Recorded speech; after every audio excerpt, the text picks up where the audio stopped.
சமூக மீடியா சொந்தங்களுக்கு வணக்கம். இன்றைய நாளிலும் மற்றும் ஒரு காணொளி ஊடாக இணைந்திருக்கின்றோம். அந்த வகையிலே வளைகுடாவை சாம்பலாக்கிக் கொண்டிருந்த அசுரப்போரின் போக்கையை மாற்றியமைக்கும் ஒரு மிக முக்கிய ராஜதந்திர நகர்வாக அமெரிக்கா ஈரான் இடையிலான தற்காலிக போர் நிறுத்தம் வெற்றிகரமாக 3வது நாளாக நீடித்துள்ள நிலையில் தெஹ்ரானுடன் திரைமறைவில் ஆழமான பேச்சுவார்த்தைகள் தீவிரமாக நடந்து வருவதாகவும் இதில் மாபெரும் முன்னேற்றம் ஏற்பட நல்ல வாய்ப்பு உள்ளதாகவும் அமெரிக்க அதிபர் டொனால்டு டிரம்ப் அதிரடியாக பிரகடனம் செய்துள்ளார். ஆனால் இந்த அமைதி முயற்சிகளை உடைக்கும் வகையில் சவுதி அரேபியாவின் எண்ணெய் விநியோக கட்டமைப்புகள் மீது ஈராக்கில் இருந்து ரோன் தாக்குதல்கள் நடத்தப்பட்டுள்ளதும் வாஷிங்டனில் ட்ரம்ப் நெதன்யாகு இடையே வெடித்துள்ள ராஜதந்திர மோதலும் வளைகுடாவில் மீண்டும் புதிய பதற்றத்தை ஏற்படுத்தியுள்ளது. உலக அரசியல் அரங்கையை உலுக்கிக் கொண்டிருக்கும் இன்றைய மிக முக்கியமான நேரடி செய்திகளின் தொகுப்பு இதோ.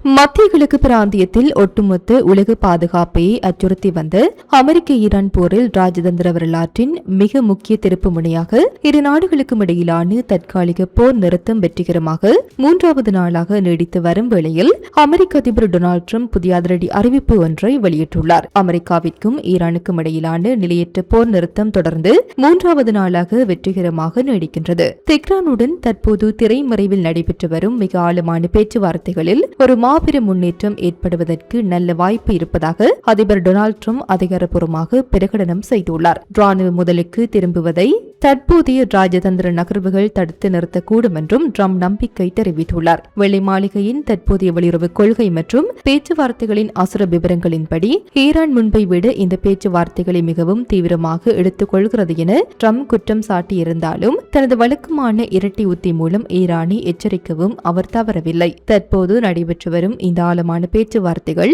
முற்றிலும் பலனளிக்கவில்லை என்றால் ஈரான் மீதான ராணுவ நடவடிக்கை எப்போதும் ஒரு சாத்தியமான தேர்வாகவே இருக்கும் என்று அமெரிக்க அதிபர் மிக திட்டவட்டமாக எச்சரித்துள்ளார். மத்திய கிழக்கு முழுவதும் ஒரு பரந்த பிராந்திய மோதல் ஏற்படுமோ என்று அசுர அச்சத்தை ஏற்படுத்திய பல வார கால கொடூர பதற்றங்களுக்கு பிறகு இந்த 3வது நாள் போர் நிறுத்தம் உலகிற்கு ஒரு மாபெரும் நிம்மதியை அளித்துள்ளது. இதன் காரணமாகவே பிரெண்ட் கச்சா எண்ணெய் விலை $92 WTI கச்சா எண்ணெய் விலை $85 சரிந்து சந்தையை தற்காலிகமாக தணித்துள்ளது. ஒரு வரலாற்று திருப்பு முனையை ஏற்படுத்துவதற்கான முயற்சிகளை இருதரப்பு ராஜதந்திரிகளும் தொடர்ந்து மேற்கொண்டு வரும் நிலையில் இந்த தற்காலிக போர் நிறுத்தம் ஒரு நீடித்த அமைதி உடன்படிக்கைக்கு வழிவகுக்குமா என்பதை ஒட்டுமொத்த உலகமும் தற்போது உன்னிப்பாக கவனித்து வருகின்றது. அமெரிக்கா மற்றும் ஈரானுக்கு இடையிலான தற்காலிக போர் நிறுத்தம் 3வது நாளாக நீடித்து பிராந்திய பதற்றத்தை தணித்துள்ளது. இந்த ராஜதந்திர நகர்வுகளால் கச்சா எண்ணெய் விலை சரிந்துள்ள நிலையில் ஹார்முஸ் ஜலசந்தியின் பாதுகாப்பு நிலைமைகளை உலக நாடுகள் கவனித்து வருகின்றன.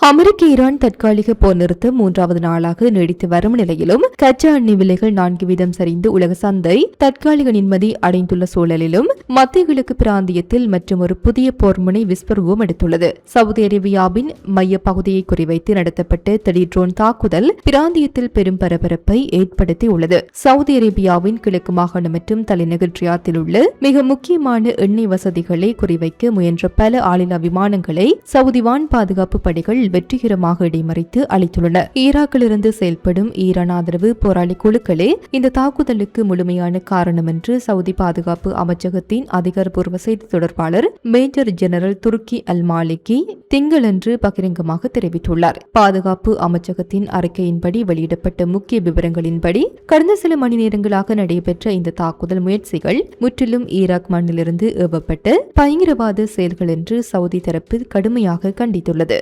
சவுதியின் அதிநவீன வான் பாதுகாப்பு அமைப்புகள் இந்த ஆளில்லா விமானங்களை வானிலையை தகர்த்தெறிந்து பெரும் நாச வேலையை தடுத்துள்ளன. சவுதி அரேபியாவிற்கும் ஈராக்கில் உள்ள போராளி குழுக்களுக்கும் இடையேயான இந்த நேரடி மோதல் விஸ்வரூபம் எடுத்துள்ள நிலையில் ஜெர்மனில் உள்ள ஹவுதி கிளர்ச்சியாளர்களுடனான மோதலும் இதனால் மேலும் அதிகரிக்கக்கூடும் என ஜெர்மன் அரசு மற்றும் சர்வதேச ஆய்வாளர்கள் அதிர்ச்சி தகவலை வெளியிட்டுள்ளனர்.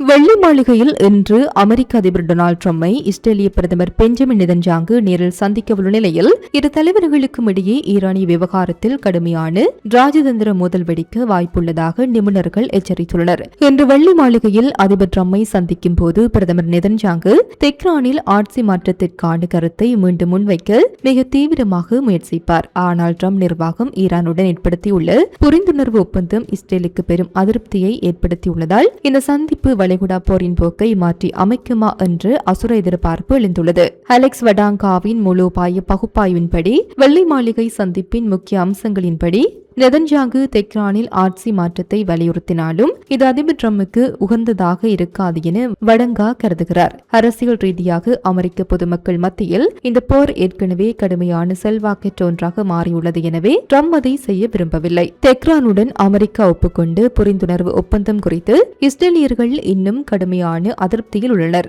ஏனெனில் ஈரான் விஷயத்தில் இஸ்ரேலின் அச்சுறுத்தல் பார்வை முற்றிலும் வேறுபட்டது. ஈரானின் பாலிஸ்டிக் ஏவுகணை மற்றும் அணுசக்தி திட்டங்கள் குறித்து ட்ரம்மிடம் நெதன்யாகு தொடர்ந்து அசுர அழுத்தம் கொடுக்க வேண்டும் என்றே இஸ்ரேலிய அதிகாரிகள் விரும்புகின்றனர். இஸ்ரேலின் இந்த அசுர அழுத்தத்திற்கு ட்ரம்ப் நிர்வாகத்தின் நேரடி பதில் என்னவென்றால் ஈரானுக்குள் முழுமையாக நுழைந்து அந்த நாட்டை ஆக்கிரமிக்க முடிவு செய்யாத வரையில் அமெரிக்காவால் ராணுவ ரீதியாக ஒரு குறிப்பிட்ட அளவிற்கு மேல் எதுவும் செய்ய முடியாது என்பதுதான். ஆனால் தற்போதைய சூழலில் இந்த ஆக்கிரமிப்பு என்ற விவகாரத்தை அமெரிக்காவில் யாரும் பெரிதாக எடுத்துக் கொள்வதில்லை. வளைகுடா போரை ரஷ்யா உக்ரைன் போர்க்களத்துடன் நேரடியாக இணைக்கும் ஒரு மாபெரும் உத்திசார் தாக்குதல் காஸ்பியன் கடலில் அரங்கேறியுள்ளது. முன்னாள் அமெரிக்க தூதரும் டிரான் கார்ப்பரேஷனின் இணை மூத்த ஆய்வாளருமான வில்லியம் கொர்ட்னி அல் ஜசீரா செய்தி நிறுவனத்திற்கு வழங்கியுள்ள அவசர புவிசார் அரசியல் பகுப்பாய்வின்படி காஸ்பியன் கடலில் ஈரானிய கப்பல்கள் மீது உக்ரைன் நடத்தியுள்ள அசுர தாக்குதல் வாஷிங்டன் டிசியில் உள்ள ட்ரம்ப் நிர்வாகத்தால் மிக பலத்த தட்டுக்களுடன் வரவேற்கப்படும். அமெரிக்க செனட்டர் லின்சே கிரஹாமின் இறுதிச் சடங்கிற்காக உக்ரைன் அதிபர் வோலோடிமிர் ஜெலன்ஸ்கியும் இஸ்ரேல் பிரதமர் பெஞ்சமின் நெதன்யாகுவும் வாஷிங்டன் டிசிக்கு சென்று கொண்டிருக்கும் மிக முக்கியமான ராஜதந்திர சூழலில் இந்த அதிரடி தாக்குதல் நடத்தப்பட்டுள்ளது. வில்லியம் கொர்னியின் மூலோபாய பகுப்பாய்வின்படி இந்த தாக்குதலின் முக்கிய அம்சங்களின்படி ரஷ்யாவிற்கு ஷாஹெட் ஆளில்லா விமானங்கள் மற்றும் பிற அசுர ராணுவ உபகரணங்களை ஏற்றி சென்றதாக கண்டறியப்பட்டு ஈரானிய கப்பலையே உக்ரைன் இலக்கு வைத்து தகர்த்துள்ளது. ஈரான் ரஷ்யாவிற்கு ட்ரோன்களை வழங்குவதும் அங்குள்ள ஒரு தொழிற்சாலை தற்போது ஷாஹெட்டின் அசுர மேம்பட்ட பாதிப்பை தயாரிப்பதும் அமெரிக்காவை நீண்ட காலமாக கவலையடைய செய்திருந்தது. எனவே உக்ரைன் ஈரானியர்களை தாக்கியது வாஷிங்டனில் மாபெரும் வரவேற்பை பெறும். உக்ரைனியர்கள் ஈரான் மீதான அமெரிக்காவின் தற்போதைய வெளியுறவுக் கொள்கையுடன் தங்களை ஒத்திசைக்க முயல்கின்றார்கள். உக்ரைனுக்கு தற்போதைய முதன்மை எதிரியான ஈரானை தாக்குவதன் மூலம் அமெரிக்க நலன்கள் பாதுகாக்கப்படுகின்றன.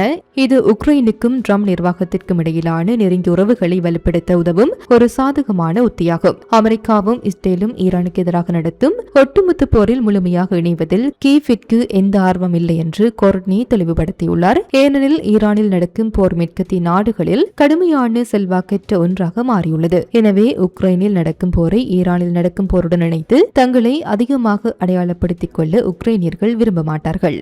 மத்திய கிழக்கின் மற்றொரு முக்கிய முனையான இஸ்ரேல் லெபனான் எல்லையில் அமைதியை நிலைநாட்டுவதற்கான மாபெரும் அதிரடி அறிவிப்பு வெளியாகியுள்ளது. இஸ்ரேலுக்கும் லெபனானுக்கும் இடையிலான மிக முக்கியமான அடுத்த கட்ட பேச்சுவார்த்தை வரும் ஆகஸ்ட் 4ஆம் தேதி இத்தாலி தலைநகர் ரோமில் நடைபெறும் என அதிகாரப்பூர்வமாக உறுதிப்படுத்தப்பட்டுள்ளது. கடந்த ஜூன் மாதம் இரு நாடுகளுக்கும் இடையில் கையெழுத்தான வரலாற்று சிறப்புமிக்க கட்டமைப்பு ஒப்பந்தத்தை முழுமையாக செயல்படுத்துவதை முன்னெடுத்து செல்வது தொழில்நுட்ப குழுக்கள் இந்த ரோம் மாநாட்டில் தீவிரமாக கவனம் செலுத்தியுள்ளனர்.